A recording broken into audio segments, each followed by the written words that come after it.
Hey Charlotte County, this is Charlotte County COPWATCH, and we got a story in the paper here that I want to let you know that as you see, the lead part here is Baker Act designed to help, not to punish. That is a lie.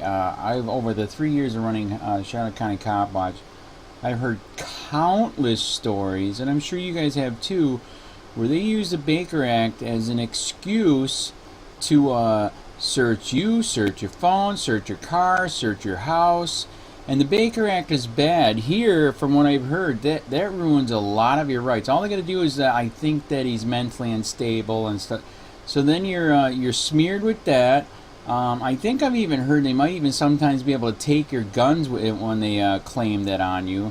And so here's your example. Just because I fight tyranny, I fight corruption with the government and the cops, even I did a FOIA search, Freedom of Information Act search at the Charlotte County Sheriff, even I am considered mental, that's what they said in one of the emails, just because I fight corruption. And in fact, there was a second person that verified that is what they think, because I fight for freedom and I fight corruption. When I met with the Punta Gorda Police Chief, Tom Lewis, he even mentioned that in front of me with my lawyer sitting there. He literally said, you know that they think that you're mental, meaning we could Baker Act you in a second, which, like I said, ruins your lives in so many different ways. Alright, so this article is absolute freaking bullcrap. They are using it as a weapon here in Charlotte County. Bill PRUMMELL is doing it. So is Punta Gorda Police Tom Lewis. This is a lie. This is why I'm making the video. Look into the Baker Act and how they just abuse the piss out of it to violate your rights, ruin your lives, and a lot of times take your guns.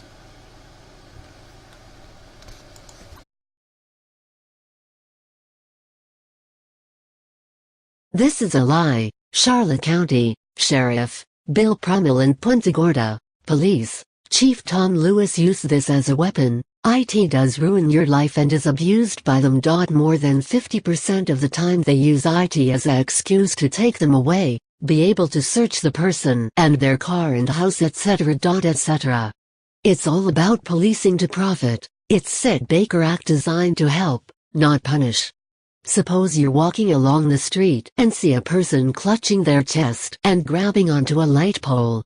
Would you come to their aid? Most would.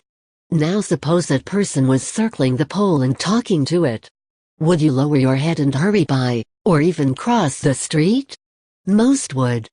Terry Ashley used the preceding example to illustrate common perceptions about mental illness.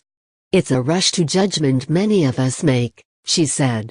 Mental illness carries a stigma physical illness does not, yet the brain is an organ of the body just like the heart, lungs, kidneys and the rest. In fact, the brain might be the most serious organ, since it runs the rest of them. Ashley is the Director of Business Development for the Riverside Behavioral Center at Bayfront Health Punta Gorda. Riverside is a 52-bed, private psychiatric hospital department offering acute, inpatient adult and geriatric services. Our focus is on adults, Ashley said, but we help all our patients any way we can. Patients are admitted to either the geriatric treatment unit or the general adult treatment unit to receive individualized care from expert clinical teams. Riverside's 90-person staff includes psychiatrists, psychologists, social workers, therapists, nurses and psychiatric technicians. Most of Riverside's patients come from emergency rooms and other hospitals, which can be as far away as Ocala, Naples or Sebring. Under the Baker Act, a state law permitting involuntary hospitalization of the mentally ill. Self-referrals, those people voluntarily seeking treatment, make up the second highest number of patients, followed by those also admitted under the Baker Act by law enforcement officials. Riverside is presenting a series of Lunch and Learn seminars this year on the Baker Act, the first being Wednesday, when Ashley will lead a discussion on the history of Dan Mearns, columnist.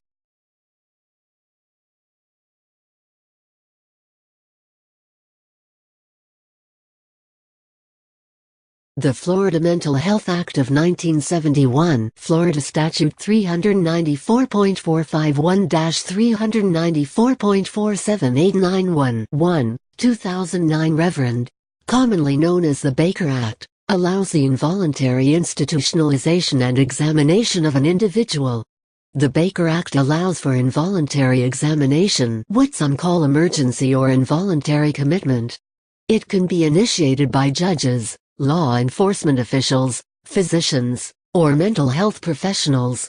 There must be evidence that the person possibly has a mental illness as defined in the Baker Act, is a harm to self, harm to others, or self-neglectful as defined in the Baker Act.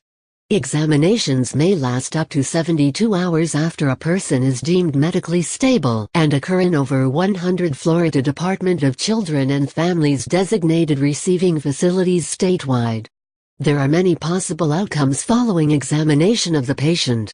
This includes the release of the individual to the community or other community placement, a petition for involuntary inpatient placement, what some call civil commitment, involuntary outpatient placement, what some call outpatient commitment, or assisted treatment orders, or voluntary treatment if the person is competent to consent to voluntary treatment and consents to voluntary treatment.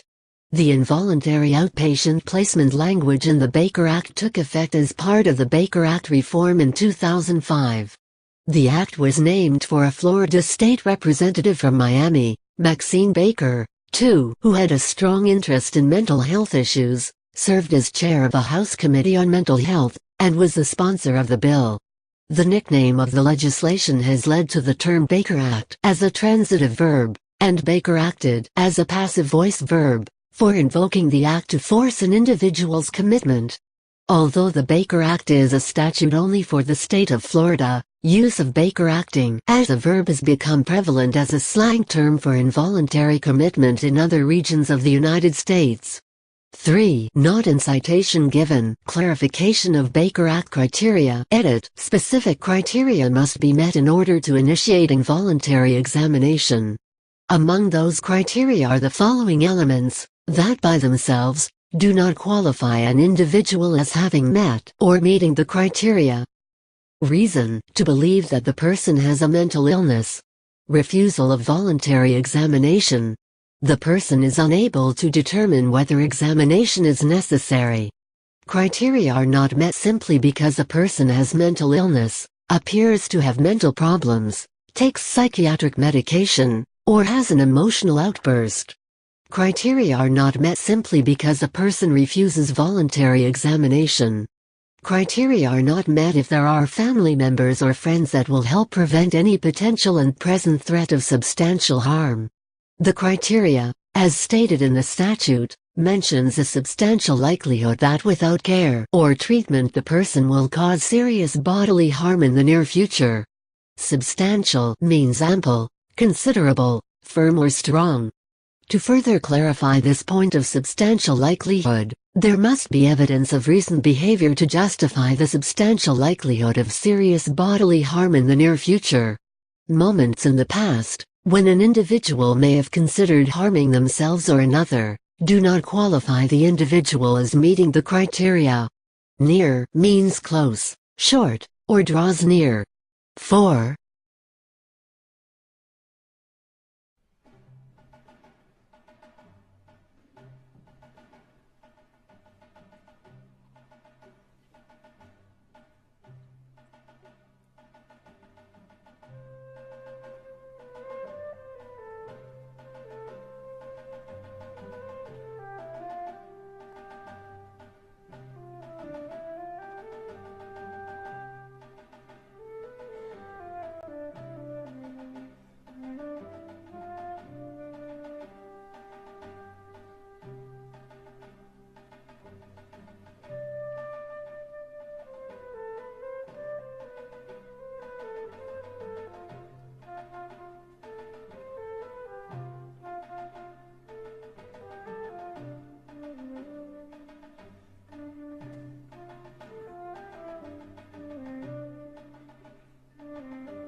Hey, Sheriff, we have a question about why your office, your intelligence division, is investigating private citizens for criminal investigation that happen to be activists that are overseeing your department. Why would you have your intelligence division investigate private citizens? We have done... for life hating so much.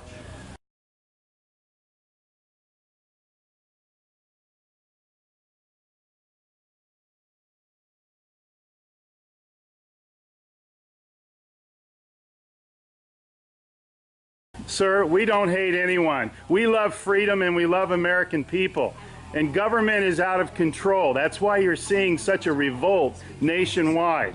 Why can't you just answer, why is Susan Edwards, your intelligence division, investigating private citizens?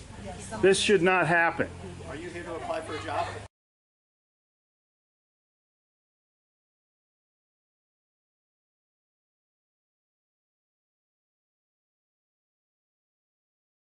Possibly I might be applying for a job, but that's irrelevant to my question.